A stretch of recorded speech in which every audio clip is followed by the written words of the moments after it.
Wednesday the 17th of May, 1995. It's 6:30 p.m. in San Diego, and personnel at the California National Guard Armory are working later than usual. With the gates left open to accommodate the overtime employees, 35-year-old Shawn Timothy Nelson drives in uncontested and parks his van somewhere discreet. Drunk, shirtless and dishevelled, he casually makes his way to an area of the base where the vehicles are stored and begins breaking the lock of an M60A3 Patton Tank. Failing to get it started, he tries again on a second and successfully opens the hatch, but once again fails to get it operational.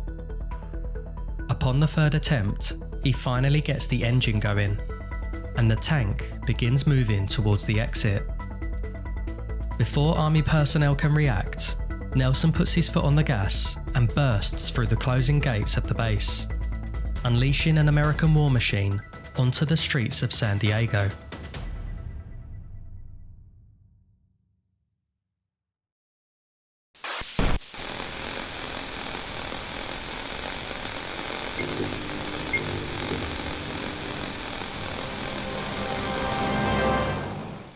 It was a frightening scene. A man who reportedly had emotional and financial problems got a hold of an Army tank last evening and took it on a wild ride through the streets of San Diego, crushing everything in his path.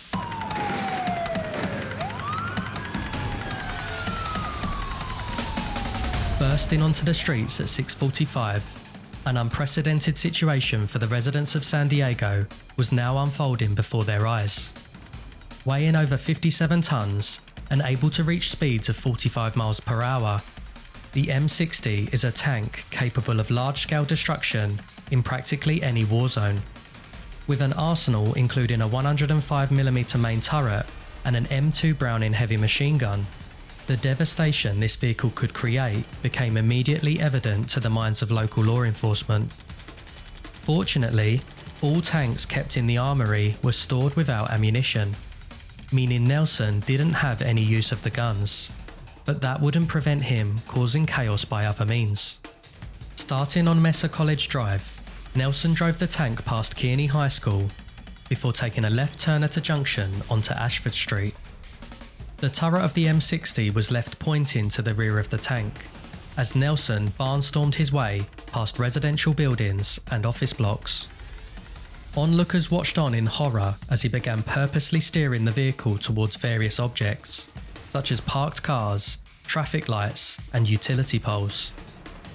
Nelson had extensive knowledge on how to operate the tank due to his prior experience in the military, with various eyewitnesses noting how well he was able to maneuver the armoured car under the circumstances. Continuing to cause chaos in Claremont, Nelson would take another left turn onto Baghdad Street, before swerving onto Ben Street. At this point, police and news helicopters had begun pursuing Nelson from above, as he trampled over fire hydrants and ripped through an RV parked on the roadside. He's doing these cars on purpose. Despite the unprecedented carnage they were witnessing, Nelson, either intentionally or by sheer luck, wasn't hitting any civilians, and had so far only targeted vacant vehicles and public utilities. Regardless of the possible danger to life, he would continue to rampage past the San Diegan homes over the next 10 minutes, before eventually turning left onto Linda Vista Road. Abel, we're going over the top of 163 right now. Police were now in full pursuit of Nelson, yet it would soon become evident that they had no concrete plans on how to stop an M60 tank with the tools that they had at their disposal. Rampaging through more traffic lights and intersections, the tank took a left turn onto Balboa Avenue, with authorities realising that the situation could get a whole lot worse as the tank now headed towards the freeway. As Nelson made his way to the turnoff for Interstate 805, police began desperate attempts to close the adjoining roads to keep civilians away from danger. With the tank now barreling down the highway, hordes of police cars were now in close pursuit, but with no way of bringing it to a halt, they could only watch on as Nelson carried onwards with his path of destruction.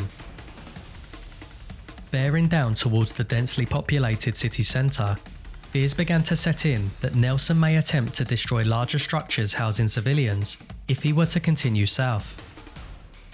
These worries became even more real when Nelson appeared to target a concrete pedestrian bridge and try to bring it down.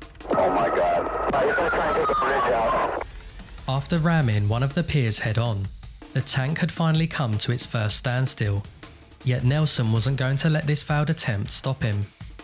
With the cops and camera crews keeping their distance, Nelson reversed back onto the road and carried on driving south onto the Cabrillo freeway.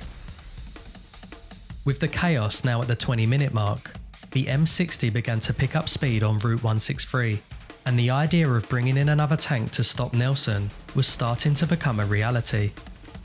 However, before Plan B could be implemented, Nelson did something completely unprecedented and attempted to cross the freeway onto incoming traffic. The San Diego Police Department, get off the road, you're in danger.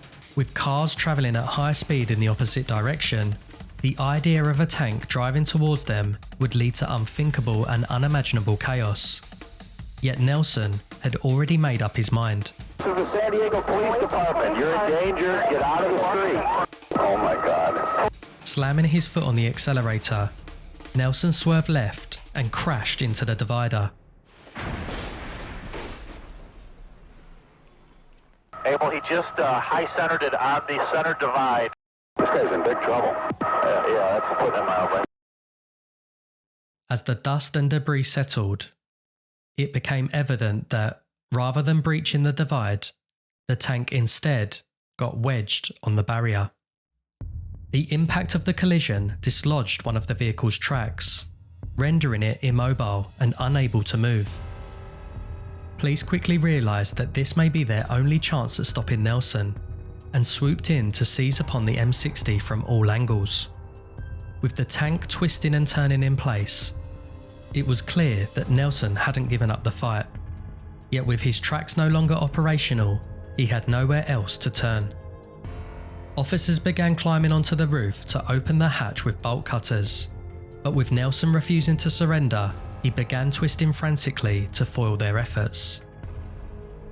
After a brief struggle with the lock, it finally came loose, and the hatch door opened. Unwilling to take any risks, police shot Nelson once in the right shoulder and dragged him out of the cockpit.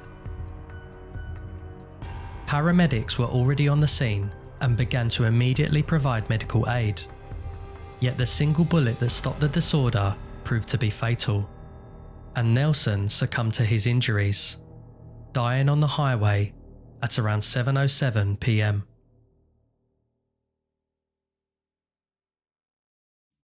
If you want me to create more videos like this, please make sure to like and subscribe, and consider supporting me on Patreon. Thanks for watching. I'll see you on the next one.